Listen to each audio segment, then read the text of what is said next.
Good evening, everyone. How we doing? Let's see if we can. Okay. All right, we're good. All right. Anthony, good to see you. Birdie, welcome back. A12, hey. Uh, Wildfire, hey, been a while. Good to see you. Welcome back. Jade, you made it. Good to see. Hopefully, everyone had a great weekend. It's been busy and crazy around here, but it has been a good weekend. Of course, got my coffee and ready to go here. Mm. Well, that's good. Okay. Scoma, welcome. So, like I said, been a busy weekend. Had some fun, got some relaxation in yesterday. Um, Pretty much hit the ground running today, actually. But I was still able to do a little relaxation today. No issues there, though tomorrow we will definitely be hitting the ground running. Man, we got a busy schedule tomorrow.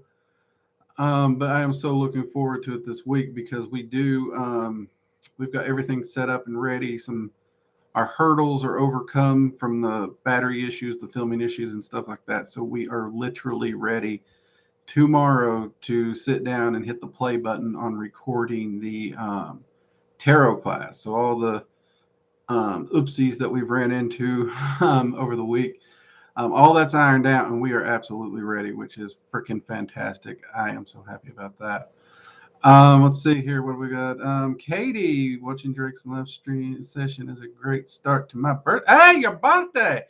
Happy birthday, Katie. Mugs up to you. Many more, too. Mm, that's amazing. Thank you for spending your birthday with us. That is amazing. Thank you very much. Peachy, good to see you. Glad you could join us. Good to see that so many people are already in here. If you are here, make sure you hit the thumbs up button. It lets YouTube know you like what we're doing. And that way they will show more people the videos. More people can find the channel. We can reach out and help more people seeking this information to better themselves. That's why we're here. Wildfire, I've been doing pretty good. It's been a few ups and downs, but overall, I can't complain. It has been a good trip around the sun so far. And I can tell you the second half of that trip is going to be just as good as the first. I'm ready to hit that and get going because we got a lot of work to do. And I admit I'm dreading the holiday season. I'm never really a holiday season guy. I think I've told you all that before. The crowds and everything, they just tend to get on my nerves a little bit here and there. But I do love how to see so many people enjoying them and happy. We got a lot of people here in our neighborhood and surrounding areas that are really gearing up for Halloween, which is beautiful to see. Seeing a lot of kids already starting to pick out their costumes and everything. And I'm actually seeing a slant back to scary costumes, which I love. I've really missed seeing some of the scarier costumes and stuff that I grew up with. I know a lot of people's never even seen the scary costumes really, so I am kind of excited to see some of that leaning over towards scarier costumes again. Let's see what we got here. Hey, last live stream you talked about Lilith and the mall were different than others described them. Can you talk about your experiences with their personalities, etc.? I can try, Fraser. I'm not really good at describing personalities too well. Um, but with Lilith, I found her to be, she is extremely free spirited. She, I know I described her as ladylike, and a lot of people want to use the term lady to mean you follow all these rules and constraints and you're real stuffy. That's not what that means at all. That is actually a misnomer, unfortunately, that a lot of people put. She has a very um, commanding, stern, confident elegance and beauty about her that really does present forward as, at least in the South where I grew up, that's very much what a lady is. They're very independent, they're very strong, they're self assured, they're very capable. Um, And even through all that, they still maintain a massive amount of elegance and beauty, even though they can command like you wouldn't believe. Anyone in the South knows what I'm talking about. A Southern mama raises her voice because of y'all's down the line. Everyone freezes. Um, so there is that, and that's very similar to how Lilith comes off. I do know people, there's a lot of people out there right now who try to paint Lilith as a man hater. She's not at all. Um, there's certain aspects of relationships in general that she believes in and understands and tries to teach, but a lot of people have twisted this into a gender divide hatred with her, which is very, very different than who she is. Namal has a lot of similar categories or traits. Um, the easier way to sum this up is Namal comes off more youthful, which kind of makes sense because depending on which lore you're coming from, people believe her to be Lilith's younger sister or daughter, depending. Um, and there are some people who say both answers are correct, which, that gets a little maddening. How can that happen? But then we are talking on a metaphysical scale. And of course, another thing that you always do have to remember is that people are going to have drastically varying experiences with different entities. An entity will show you the side that is going to be most helpful for you. They're not necessarily just going to. People try to take entities and put them into a box and limit them, and they are so much more than that. You also got to be fully aware of that.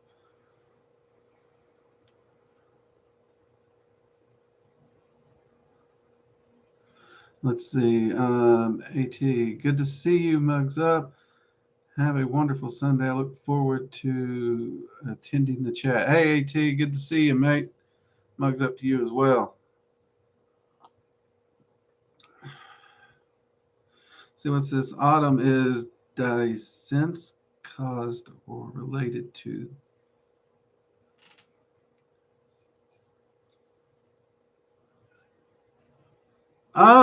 I'm not sure I'm reading that correctly, Autumn. I'm not sure what you're asking on that one. I'm missing something there. I may have just be running on a lack of sleep. Are you asking about disease? Is disease tied to the ego? Maybe that's what you're asking, because diseases are not tied to the ego at all. Diseases, illnesses, those are biological. They're not tied to the ego at all. You do have a lot of now. This is where a lot of people don't like me when it comes to metaphysics, and I apologize. But you have a lot of the alternative health therapies. I don't really buy into them. They will try to tell you that diseases are something they're tied to your chi, they're tied to the way your house is decorated, they're tied to your ego, they're tied to energy surrounding you. And in all my research, I have found that to be useless and absolutely harmful. For those of you who don't know, I'm epileptic. Okay, these alternative healers have tried to heal me more than 100 times in my lifetime, and all those times they have just about killed me when I trusted them. And because of this, yeah, I don't trust alternative healing that you cannot show science for. Um, and the problem is none of them can. So when it comes to crystal healing, Reiki healer was the last person who put me in the hospital for my epilepsy. All these things, I view them as potentially helpful on a placebo side, but that's about it. Now, when we actually get into disease and illnesses and the like, we can actually show the science of where these things are originating from, and we can actually figure out how to work with them. And yeah, the ego doesn't play a part in any of this. With the exception, I will say this for people who constantly try to stuff their face with sugar when they know they have diabetes and they wonder why their blood sugar is up and they're having all these issues with their diabetes and they're too stubborn to change their eating habits. You could tie that to ego or stubborn, depending on how you wanted to phrase it. But I will admit, Autumn, I do tend to follow the science. I have said it time and time again on this channel.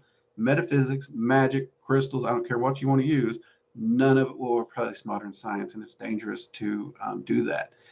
And I do know a lot of these alternative healers that I do truly find them dangerous to people. Redcap, too many people try to limit love. Absolutely. Absolutely, Redcap. Leah, hey, good to see you. Kaylee, finally caught a stream when I'm not working. How are you? I'm doing good, Kaylee. And we moved back to our original times of 7. So hopefully you'll be able to catch more streams. We tried some new stream times. We was hoping it would benefit more people, but it actually, we literally shut the door on a lot of people, and I apologize for that. I do appreciate everyone hanging with me and allowing us to try that to see if we could reach a few more people, because so many people do want to try and catch these streams. But we did end up having to shift back. But, you don't know until you try something. I'm always about trying something, so we tried it. And I do appreciate y'all for bearing with me through it. I really do. So mugs up to the lot of you. Get those likes up. Is my hat crooked? Am I ugly today? What's up? Get those likes up. Come on. Let's get them up. Thumbs up, people.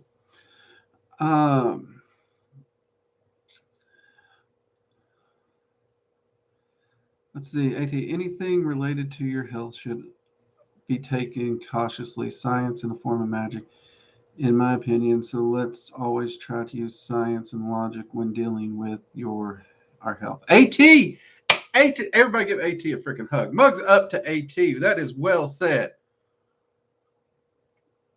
Okay, so one of the things that I am having to meditate on is terminology. Many of you have heard me say it before. Words matter. And there is a movement in magic today. And I'm actually worried I might be putting accidental gasoline on this movement. And AT right here is talking about it, where you've got a lot of people in the metaphysics that are trying to use words that are used in science to back up and make it sound like they have proof and data that magic is scientifically backed and proven.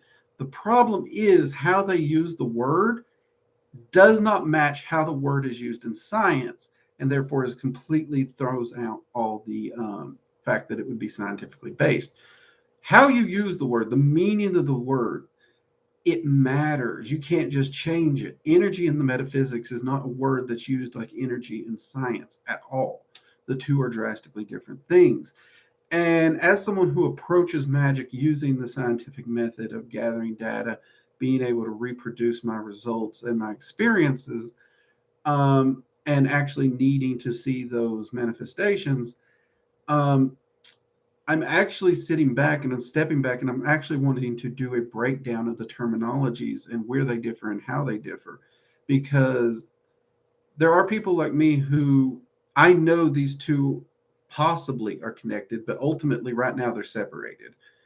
And I constantly reiterate, you cannot replace medical science with magic or faith or religion. Like spiritual healers, ooh, they're the ones that got me out of church, boys. But at the same time, I understand why religion and faith is such a comforting thing. So because of this, I am having to step back and reevaluate and meditate on these terms. And I'm actually planning to share this once I get through this, because I think both sides of the fence have something to offer. But right now, I think one side of the fence is more dangerous because ultimately, when you break it down, they're practically peddling lies, and that worries me drastically. I've seen far too many people harmed by it, and I don't want to accidentally do the same thing to that. So it is something I may lose viewers over, but I'm planning to do a series on. And I hope you guys can understand why this is an important topic for an individual like me that we do need to talk about, because we do know stuff can help, this stuff can work. But at the same time, we can't pretend that the terminology is identical. Like when you hear people talking about quantum physics and magic being the same thing, that shows a drastic misunderstanding of quantum physics and a bastardization of the terminology. And that's actually one of the things I'm going to be touching on once I get through all this meditation. And oh my God, it's going to be the terminology. It's going to be a lot of notation. It's been a while since I've had to dive this deep into some of these terms, so it's going to be also a fun flexor of those muscles for me again. Ms. Weeks, good to see you. Good to see you again. Scrimps couldn't make it. Well, tell Scrimps we miss him. Tell him hi. Let's see. Adam, multiplanar. Yeah, multiplanar energies are energies, period. Energy is energy is energy. That's pretty much that simple.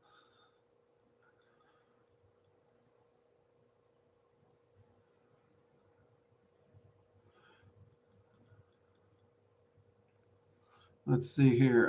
Bernaldus, keep in mind time zones where you're at is different than his. Yeah, time zones get crazy. Let's see, Kaylee. I've never had metaphysical things like crystals, etc., work for me, and I used to feel like something was wrong with me. Glad other people feel the same. No, Kaylee, you're absolutely correct. In fact, crystals is one of the areas of magic. I've not really spoke against it per se, but many of you know that it's like nothing. I don't incorporate it at all in my practice, and there's at least 3 people who's emailed me asking if it's because of my science approach and how science views crystals differently and how the word energy is used differently. And I was so proud of these people because that is a large chunk of it. And honestly, crystals may be one of the videos I do a piece on to demonstrate the differences of how the terminology is used. And yeah, like I said, some people it does help them. Is it a placebo effect? Maybe. But at this time, we don't really have any way to prove one way or the other. From a science standpoint, we would have to say placebo. Plain and simple. That's how science works. Unless you can prove it otherwise, it would be a placebo. But you can't pretend that the terminology is equal on both sides, and therefore it is scientifically proven, because that's actually a falsity. But for those people who do get, whether it be a placebo or a magical effect from them, you know what? Do it. If there was a crystal, if people's given me like 500 crystals to help me with insomnia, none of them's ever worked. But let's just say one of them worked. I would love that crystal. I really would, just because of the way my insomnia has done me most of my life. Is there anything wrong? No. That's why I keep telling people everybody's a little different. So, Kaylee, no, you're not crazy. Nothing wrong with you. Perfectly fine.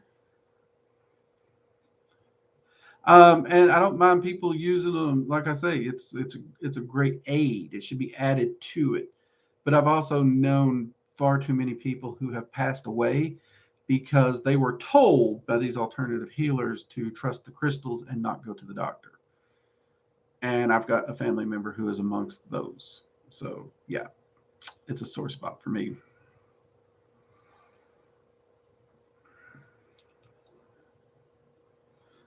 See, Wildfire, I think I found the way I needed to treat my meditations. Basically, turn my mind into a TV screen and just watch and do my best not to influence it. I found can separate the images from my words. Awesome. Yes, Wildfire, right there. Many other times you guys have heard me talking about trying different things and working with it and find out what functions for you the best. And that is a perfect example of what I'm talking about, Wildfire. Awesome. Awesome. Mugs up to you. Let's see, AT, no Christian hate here. That those of us with Christian backgrounds who struggle to let go of some of the fear based teachings they were taught, how would you recommend letting that baggage go? Okay, first off, AT, thank you. Thank you very much for starting that as you did. Because this is an important question, and it's good to be respectful on this question, because I'll admit this is something I had to deal with. Um, I grew up in the church. Yes, I have a scientific mind largely, but when you grow up within a certain faith, it's hard to overcome that. Even for somebody like me, it's like, show me the data, show me the proof, show me this, because it's innately who you are. I mean, the bedtime stories I grew up with as a child were read from Christian Judeo-Christian literature, and honestly, I love the stories. To be honest with you, when you look at it from a spiritual or philosophical concept, and the fact that it actually does record traditions of people, there is a certain beauty to any culture like that. But that said, you are correct. It is hard to overcome those hurdles and fears. And the best thing I can tell you is to meditate on it and to take it one day at a time. That's what I had to do. In fact, I think I've said it on here before. Lucifer was an entity took me forever to work with. I was able to work with demons before I was able to work with Lucifer directly. And it wasn't even conscious. It's just, I knew logically Lucifer was not the devil as painted in Christian lore, but I avoided him just because it's like second nature. It's like breathing for me to ignore him, even though I knew he wasn't who he was painted at in this one singular viewpoint. Um, and it's taken me 15, 20 years, taking it a day at a time to approach it, to step outside that comfort zone, um, and to learn and to grow. And one of the things I did personally for me, AT, was instead of listening to other people's opinions, I actually started directly going to the entities and talking with them, and getting to know them one on one, kind of like how you do with a person. You can probably find anyone on this planet. If you talk to 10 people, you're going to get 10 different opinions about them, because you're only getting that person's opinion, and it may be drastically skewed. Um, because I'm sure there's people out there who just disagree with me on one or two topics, but that's enough of them to hate me. And they just may badmouth me to anyone they see. And, they're free to do that. I understand that. But at the same time, that is their opinion. And then there's those people who actually take the time to get to know me. They talk to me. They understand who I am, where I've come from, why I think the things I do, those things. They truly get to know me as an individual. And that's when you start to really truly understand a person, isn't it? When you take that time to get to know them and their quirks. Um, and that's really, other than just overcoming my personal fears and doing shadow work day at a time, I also did that. I gave these entities a chance to talk for themselves, a chance to show me who they are on an individual level. And that's really where it changed for me, AT. I don't know if that'll be helpful for you or not, but I hope so. And oh crap, we jumped. Okay.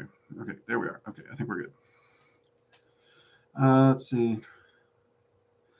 Katie, I'm trying out my very first candle spell. Hey, make sure you put that in your journal, Katie. Get that journal out. You record it. You record all the bits and bobbles and pieces that you're considering within that spell, and keep it going, because that record's going to help you to improve your spell casting abilities and allow you to make those little adjustments here and there that's going to be needed. But good luck to you. Congratulations.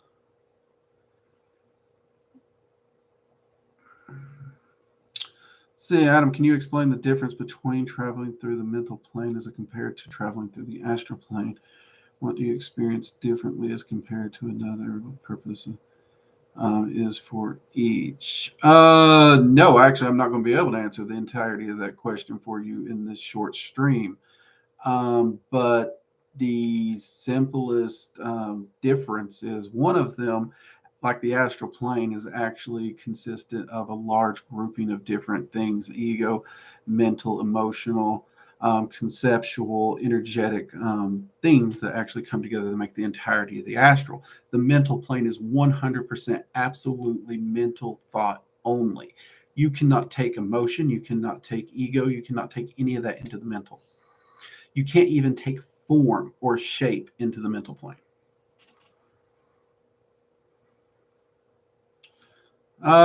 Anthony, whoa, thank you, mate. Thank you for the super chat there.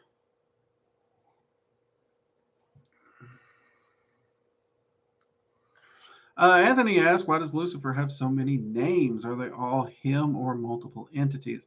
And Anthony, this is a marvelous question, and it's a good one, and it's one I wish I could answer 100%. So I'm going to have to sum it up, because First off, Lucifer has more names attributed to him than I can confirm whether they are him or not. Some of them are him. Some of them don't appear to be him. And largely, here's what's happened to the best of my findings over the years. Many names have been attributed to Lucifer because Lucifer was attributed to the devil.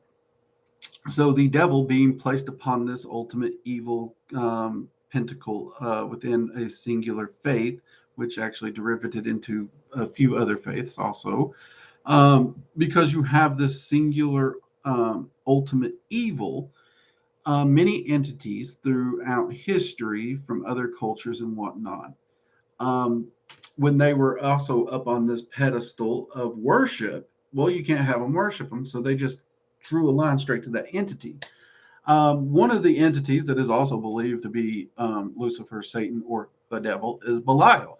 We clearly know Belial and Lucifer are very, very drastically different entities.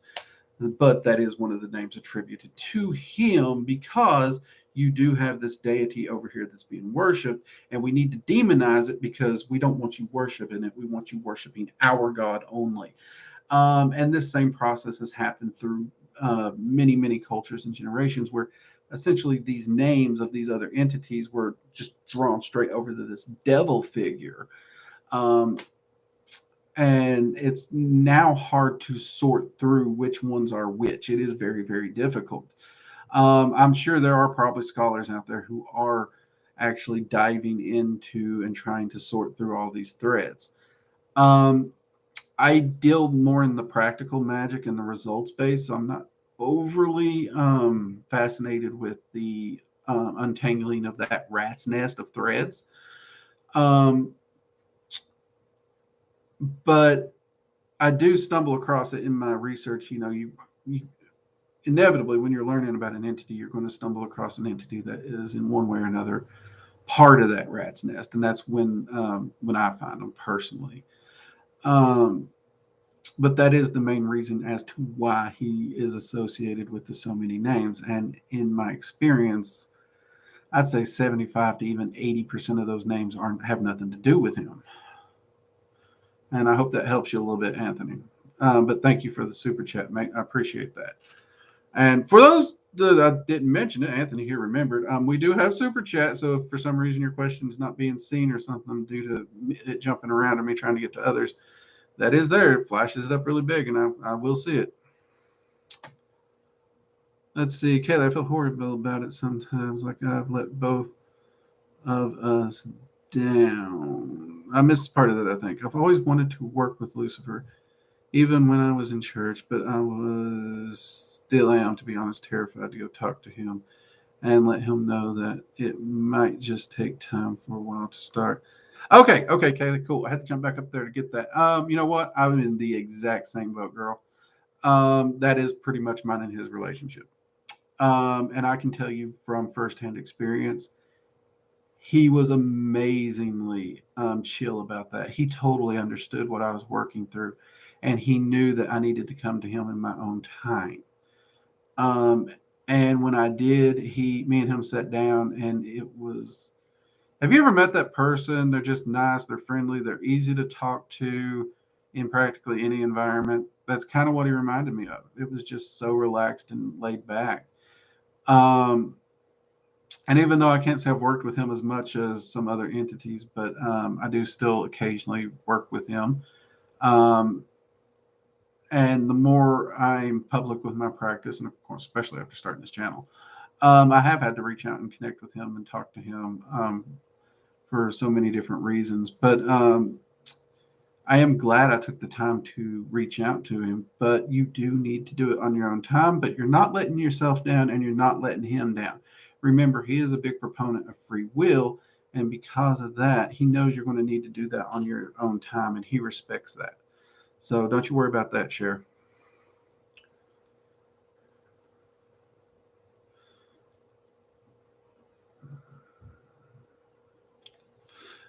Yeah, there's many paths to the top of the mountain. Well said. Well said.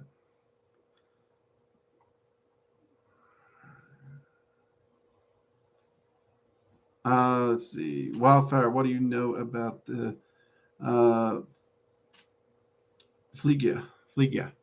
I never say that word right, but yeah, the animal spirit of the Norse mythology. Your Fleegia can actually shapeshift and change throughout your life and time within Norse mythology. And it's essentially the personification of you through the three animal totems. In Norse mythology, you will have three totems. You'll have one of air, one of water, and one of land. Um, and depending on what the totem is, you would look at it and view it through the concept of um, the meaning of the animal, very similar to how many people see the uh, totem spirits. In fact, my teacher actually recommended I get the book Animal Speak when dealing with Fleegias. But that is on a simple basis. Now, at the same time, some people do also say that the Fleegia is a spirit who takes on an animal shape, not just a manifestation of you, and is also works as a kind of a spirit guide. So you essentially have these three spirit guides. And in my research and attempts to try and find out more details on it, I think from what I've been able to find, because we all know Norse mythology is old, very little was written down. It's kind of hard to follow it all, but that's fine and dandy. It does seem that both of these approaches seem to have been used at different times amongst Norse practitioners. Um, but that being said, there's a lot that can be done with these three representations of your Fleegias because they do essentially help you to understand the three parts of you. The land being the material, the water being the emotional, the air being the higher. And that's just on a very, very, very simple basic. I mean, this would take forever to get into it all. So I'm just really trying to sum this up for you there, Wildfire. Um, but you do need to look at what the animals represent. And as you grow throughout time, you may find out that those animals change because now there's new lessons, there's new aspects for you to learn. And when that changes, now you got to start working with that animal and start learning about that animal, its meanings, its traits, its strengths, its weaknesses. And that's actually a good thing because that's showing progression. Kaylee, I'm glad I can help you with that. I'm glad because that is the exact problem I had, girl. It really is.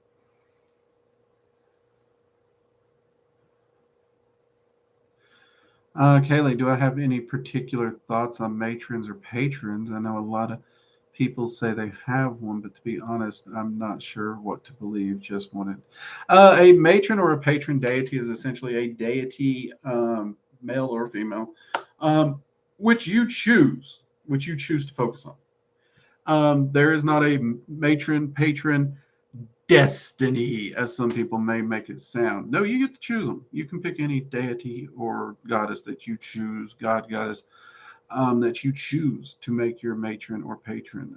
That's that simple. And you don't even need to choose them. Ultimately, if you were to ask me who my matron or patron is, I'd say I don't have one. I really don't. There is no singular god or goddess that I place above and before any other god or goddess of any kind, period, across the board. In fact, I don't worship any entities. I work with them as equals and as friends and associates. And if they are not going to be able to treat me with the same respect I'm willing to treat them, then I ain't got time for them. It's pretty much that simple. And that's actually when I took that attitude. That's one of the times when my practice really catapulted forward. Because there for a while, I did have a matron and a patron, but it was when I actually let go of the what I view as a limiting framework that things really took off for me. Now, I do have entities I work with more often than others, just like I have friends I hang out more often than others, because guess what? We get along. And it's fun to do it. You know what I mean? We all got that friend, and we all got that friend. We love them to death. We absolutely do, but we can only take them in small doses. Know what I mean? Um, so it's the same aspect there. So if you don't have a matron or a patron or something like that, don't worry about it.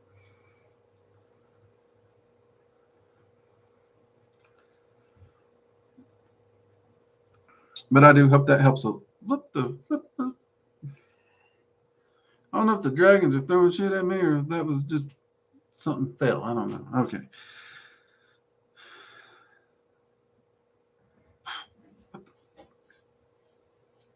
Okay, this is gonna be a weird night. I can already tell. What is this? Red Cap said here. Every diamond has a million facets. There you go. So you got it.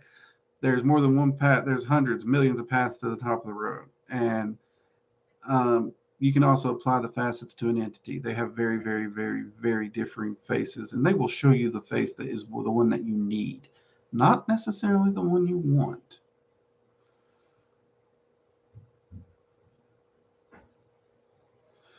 Let's see. All I knew was the animal forth of the soul. Yeah, that is a very simple, quick snippet of the definition. So you are not inaccurate there, but hopefully that little expansion helps you out a bit more there. I should actually probably try to get a video done on that. Oh, we had someone asking about properties of meats. We actually do have a magical properties of chicken and I believe beef already on the kitchen witchery thing. I went in there and checked those after stream on Friday. So if you are interested in the magical properties of those, go ahead and check that out. I think it's pork that is still missing, in which we will be getting that video up too, and we're going to be doing more kitchen witchery videos because you guys seem to love those videos. And I'm not going to lie.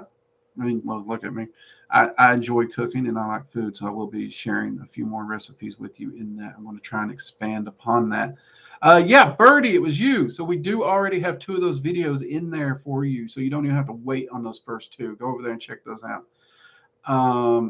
And we will be doing more kitchen witch videos. I don't really know why we dropped off on that. I think we just got distracted with other things, but we need to get back to some of that simple, practical, day-to-day magic in the house.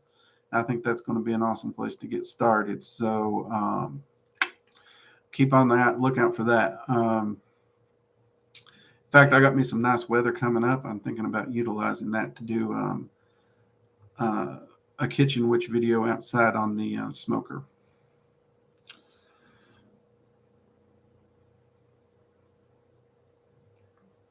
Let's see, is it Gerson? Is it Gerson? Okay, if I messed that up, I apologize. But Gerson, is the occult for just anyone, or is it for those who will actually do the work? Personally, I believe you can only claim to be a spiritual person if you actually practice. Well, actually, practicing the occult and being a spiritual person have nothing to do with each other. They don't. You can actually be a spiritual person and not practice magic at all. That is completely possible to do. Now, if you're asking the study and practice of magic or the study of the cult, anyone can do it. Anyone can practice easily. There is no special requirements. You don't have to be born under a 13th moon to a line of witches or on Friday the 13th or any of this other bull crap that people spout. In fact, all that means nothing. I don't care if you are the 666th child in an unbroken line of witches. It means absolutely nothing. You gain no added bonuses for that, except maybe a gold star to make yourself feel good about yourself. But if you need something to feel good about yourself and you have to pull on other people's achievements to feel good about yourself, I think you're kind of missing the point of the occult to begin with, because it's about self-empowerment, not standing on the achievements of others to feel good about yourself. But it is available to anyone. But we do also have to remember that magic and spirituality are very separate, because if you ask me, I would say I am not a spiritual person, nor am I religious. Now, we did have this discussion where people, someone like backed me into a corner and was talking about, well, couldn't you view the scientific method as your spirituality because you lean onto the data, you lean for it to support. And philosophically speaking, if you wanted to do a pretzel twist and, just back me into the corner for that, then yes. But I would think most spiritualists would also honestly be like, yeah, scientific method, that's not spirituality at all. So it's a matter of a point of view here. But spiritual, I'm not a spiritual person since I've left the church. Well, not since I left the church, but I left the church. Many of you know I went into paganism, and paganism taught me one thing. There's no such thing as a tolerant religion, really. There's crap people everywhere. And in fact, I found more hatred when I went to paganism than I ever did in Christianity, which to me was personally heartbreaking. Um, it actually almost got me to walk away from spirituality, religion, magic, everything entirely. I almost went full atheist. Um, but then I remembered something that one of my preachers said about don't judge the individual on the masses. And that's where I had to step back for a second and reevaluate. And then I went to what I knew, and I started focusing on magic. So the two are separate. Um, and since I recognize that separation, things have been a lot better. And I've actually made far better connections and relationships with people as a whole because it's the individual that matters, not the group. Yeah, they're messing with the camera again. They like to do that. At least I don't look like I have a spray on tan tonight. Oh my God, that was horrible on Friday.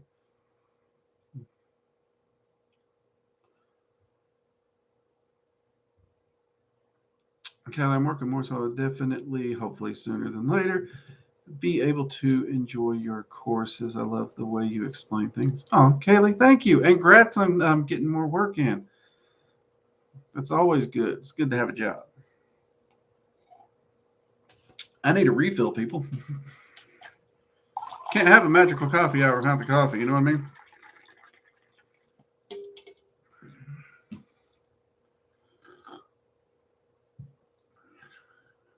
Anthony, air fryer, kitchen magic, maybe. Actually, I can do that. I can do that.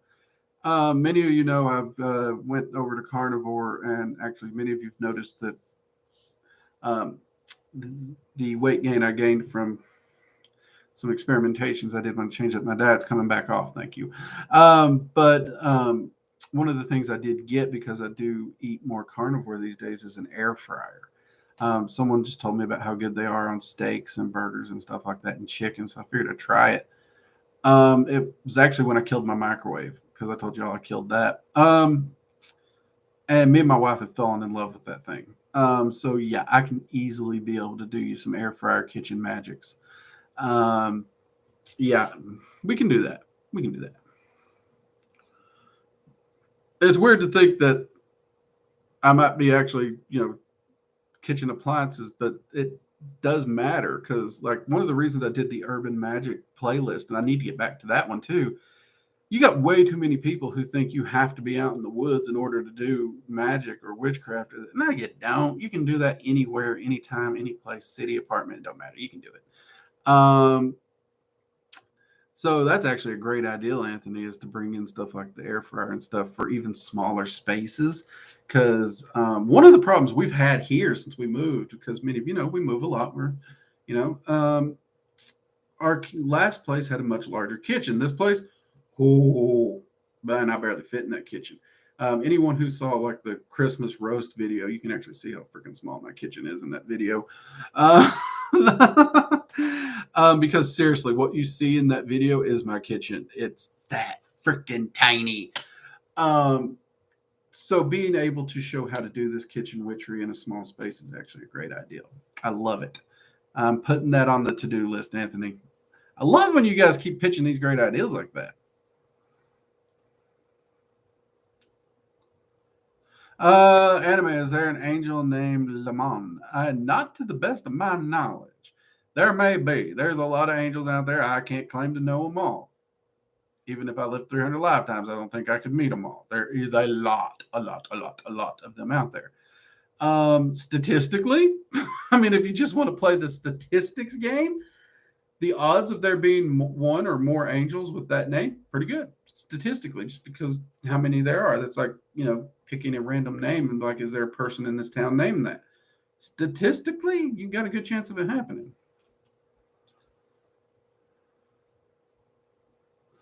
Let's see. Wait, hold on. What was that? Crap, we jumped. I am way behind on questions tonight, and I apologize, but it is amazing to see so many people in here again. Let's say a YouTube occultist once claimed that cryptids like the Jersey Devil were once egregores that consolidated into mental universe because their consciousness was not dissolved and became physical. That's a pretty freaking lofty claim, I'll be honest with you, because you have a few problems with this claim. First off, in order to remotely prove this claim, um, there's multiple things you have to prove, none of which can be proven, which is one of the reasons claims like this are fun, because basically this person can be like, look, I spouted this out and that proved me wrong. But my retort to that is, no, you prove yourself right. Show me the data. Because first off, there is no evidence at all for any reason that egregores can shift from energetic to physical. None. There just isn't. Especially as fully independent entities. There's a reason egregores and deities and other entities aren't referred to as the exact same. Egregores do have limitations upon them. There's that. Secondly, the Jersey Devil and other cryptids like it, we can't even prove they're real, so you can't prove they're in the physical. So even if you could prove the first part, that an egregore can shift to physical, you can't prove that an egregore shifted to the Jersey Devil, because we have absolutely no proof that this entity exists. So on the energetic side, can't prove it. On the physical side, can't prove it. You are literally trying to carry water with a bucket with a hole in it here. And therein is one of the problems. And people love to make lofty little claims like this. Now, is it an interesting thought? It is an interesting thought. Has it been proven in any shape, form, or fashion in any way that you could give it credence? Not really, no. So, yeah, I mean, you can say it, but I can say a lot of things that'll make it true. I mean, I can say I'm 200 pounds and can lift 500 pounds. Nope, still fat. Sorry. That's worth a try, I guess.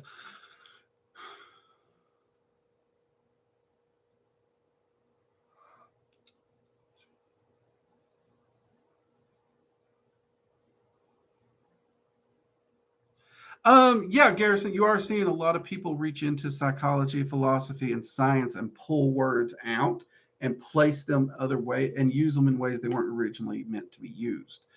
And that is a problem we're running into. Now, I will say psychology and philosophy probably have more in common with the occult in general. Even their terminologies are closer, much, much closer than science. But you are seeing that overlap. And sometimes it's a good thing, sometimes it's a bad thing. But we do need to make sure we understand what the terminologies is, why it's used the way it is, and why those words are important, and why the way they're used is important, or you end up in very, very dangerous spots.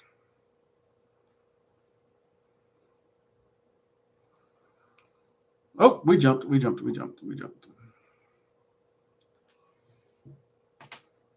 Let's see. Is it Jamin Howlett? Is it dangerous to use props during ritual that another magician created? If the other magician created it, can the item have a fourth dimensional structure placed upon it? Okay, here we get to talking about fourth dimensions, and I'll be honest, most of the people who are talking about dimensional, these are the people who are trying to use quantum physics in Magick, and they don't actually know what they're talking about. But to simplify your question, let's focus on the main chunk here, which is it dangerous to use a prop that another magician created? No. Not if you trust the magician and you don't think they've cursed it or hexed it or something. I mean, if you have a reason to believe that this magician created something and put a curse on it, well, why are you using it if you don't trust them? But no, it's actually perfectly okay. I have a few items that were gifted to me by other magicians that they crafted. I even have a few items that were gifted to me and actually left to me after magicians passed away. They were passed on to me. So it's perfectly okay to utilize those. And though, now that said, if there was a magician that for whatever reason I didn't trust them, I wouldn't want to mix my energy with theirs and I wouldn't use their item. But if I got a hold of an item and I didn't know the energy in it or the magician, I would completely nuke it and destroy the energy and start it at ground zero, because the physical item and the energetic body of the thing is completely separated. That's entirely what cleansing, banishing, and resets of energy is. You can take any cursed or crafted magical item, no matter how long it's been empowered, and you can reset it to zero like that. In fact, we learn how to do just that in Dragon Magic 101. When you're crafting your magical tools, when we strip and essentially remove the energy from the item during the starting of that process, you can do that with any item and reset it to zero. So its entire history means nothing at that point. But now I wouldn't do that with an item that was left to me by someone I love and respect.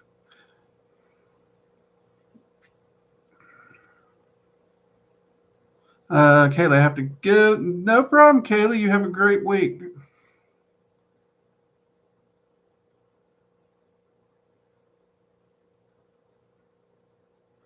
Birdie, I don't know if you saw this question, but I was wondering how you feel about online grimoires or altars. I feel bad, but I'm not good with word. This is an interesting one because I actually do, and we've talked about this a time or two, Birdie, but that's okay. And it's a good question.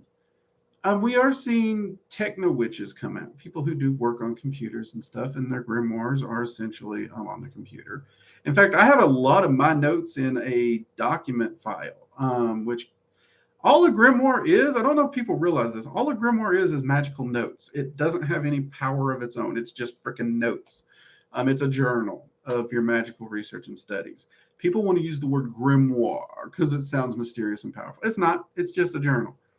And that's why most grimoires don't make sense. They were only recording the information that they needed to remember, not the full functioning of the process, because they already knew what they were doing. But there is nothing wrong with keeping your notes online. I don't see anything wrong with it. In fact, these days and age, it's easier because with cloud drives and other stuff like that, it's even more recoverable, which is handy, very handy. So there is that. Now, when it comes to online altars, these are fascinating to me.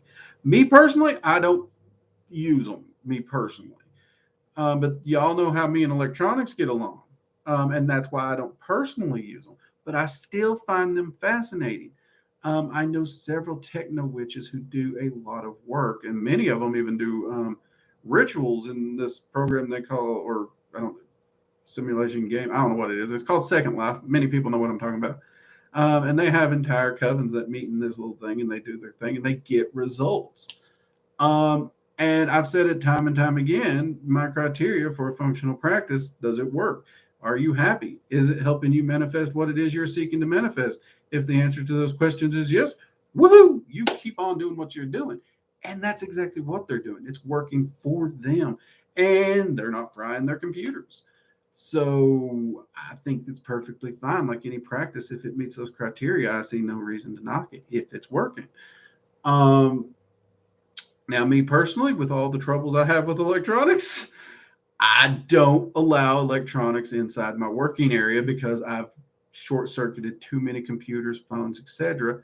And that crap's expensive. I don't want to keep buying new ones. So that's a personal thing. But for those who actually do make it work, I think it's a fascinating practice personally.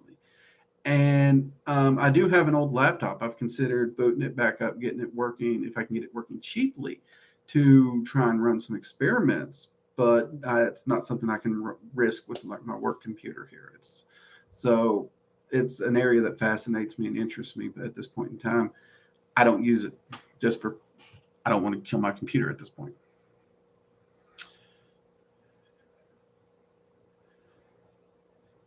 Yeah, there's nothing wrong with not being able to physically write or draw. Personally, computer or on paper, I can't draw a stick figure. Um, in fact, on the D&D channel, I've shown some of you, like if you go look at my homebrew world, you see the first map I drew in colored pencils of my world. And honestly, I think a kindergartner could have done better. I do. Some of my ink maps, I've been working on, doing some ink maps on some hex grids and stuff. Trying to get kind of a Tolkien-ish thing. It's more of a hobby. I'm not going to say they look good. I'm not going to say they look good, but they are leaps and bounds. So I've improved. But my handwriting is crap. I have practically destroyed this wrist. I don't know if you can see it. You can actually see a scar running right through here where I took a large chunk of metal all the way through my wrist. Um, so my handwriting will never be good. And to sit and write for any extended period of time causes a great amount of pain. So typing is generally where I have to gravitate where I can. Yes, I do keep physical journals, but my notes are always short, concise, to the point, and messy. I don't have to encode things if I don't want to because no one can read it but me anyhow. And half the time I can't read it. So yeah, you're perfectly fine if you want to keep a digital grimoire for those reasons there. Don't worry about that at all.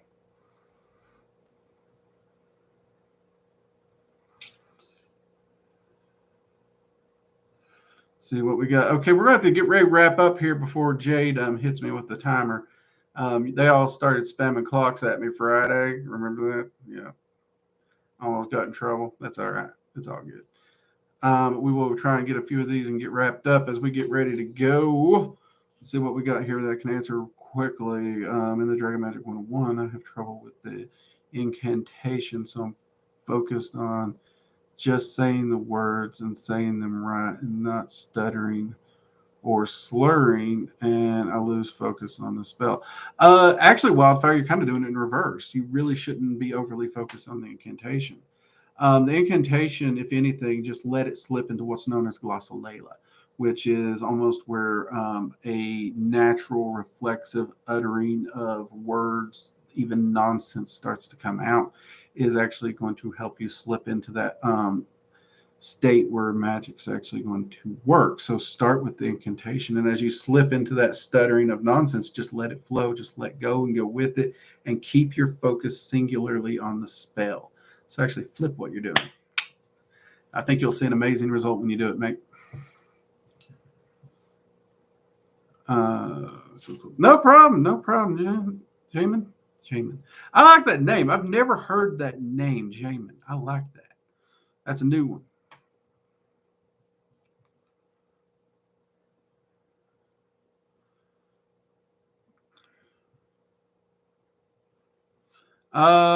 Gerson, do angel and demon hybrids exist? Technically, no, since angels and demons are the exact same entities.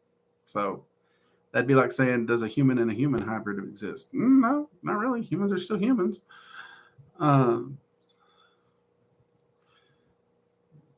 Let's see. That one was easy. Good spell break. Okay. Any good spells to break nicotine addiction and or addictions in general? Well, okay, Phoenix. I'm going to answer this one in general because when we get to it, we can discuss nicotine.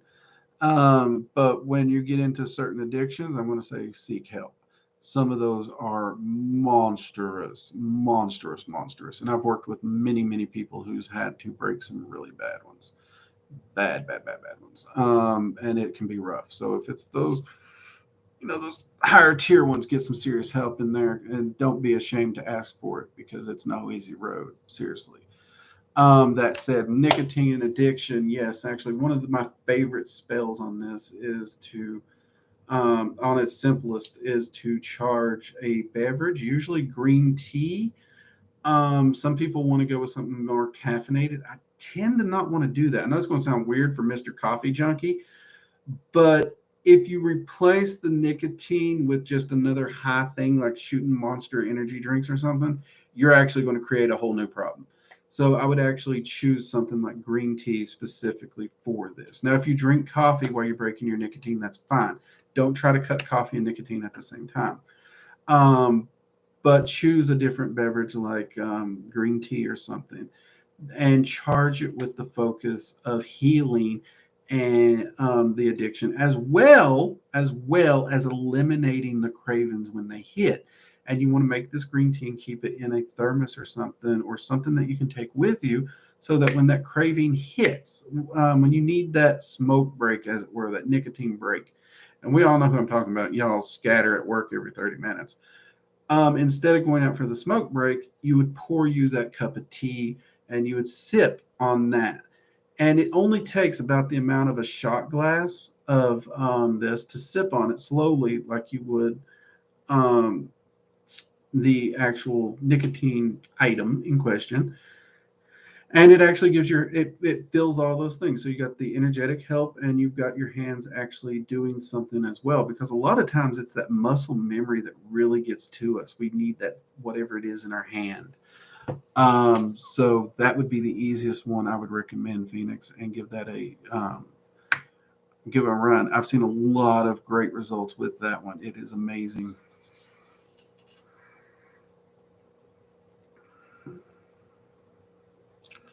Let's see. All right, everyone, we are past our magical coffee hour, so let's get ready to wrap up here. You guys have been amazing. You really have. It was so great to be able to sit and chat with you again. And wow, going back to the old time and seeing how busy the chat got again. Whoo, it's good. It's good. I've missed y'all. I really have. And again, I do appreciate you sticking it out with me to try the new times. I do appreciate that. You guys are amazing. I have got a great community here. You guys are very understanding, very flexible. You understand the work we're doing. You understand why we do things when we do it, because I told you straight up, we're trying to reach more people. You understood that.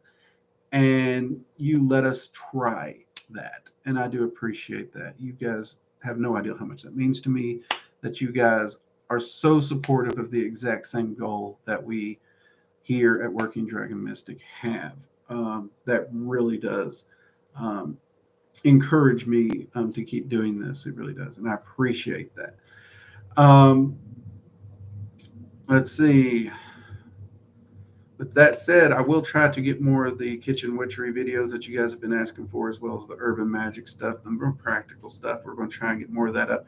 Like I said, I think we got a little caught up in some of the goetic and other stuff, the more advanced things, and I get that. And we do need some more of that beginners. I agree. It's practicality is amazing. And I think so many people overlook how useful and how powerful practical is. So I've heard you, and we will get that going. So until next week, everyone, you have a fantastic week. Keep doing that work. Keep plugging forward. Keep your experiments going. Keep those journals. I know I say it all the time, but I can't say it enough. Keep those journals. Keep your notes, and make those adjustments as needed. And keep walking your path and find your path. No one has all the answers. No one has the one true path. There are many, many, many, many paths. Find your path. And that path is the one that works for you, that yields the results you're seeking for, and helps you manifest the life you're seeking for. Okay? Now, with that, everyone, have a fantastic week. See you next time. Bye bye.